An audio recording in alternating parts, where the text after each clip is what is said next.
Hello, hello, Sarah of SCK Handmade here, and today I'm going to share with you another tiny Tunisian tip.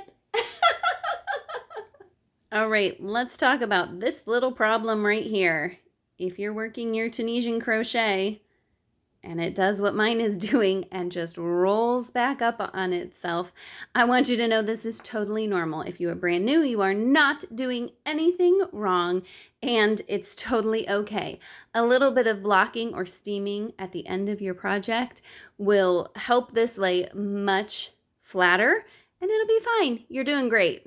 I hope you enjoyed that tiny Tunisian tip. It is always my goal to help you grow confidently in your craft. I would love it if you would check out the description for other related links, including the link to my tiny Tunisian tip playlist, so you can check them all out. I would love it if you would subscribe to my channel and turn on notifications. That way YouTube will notify you when I post more tips. Thank you so much for joining me today, and happy Tunisian crocheting!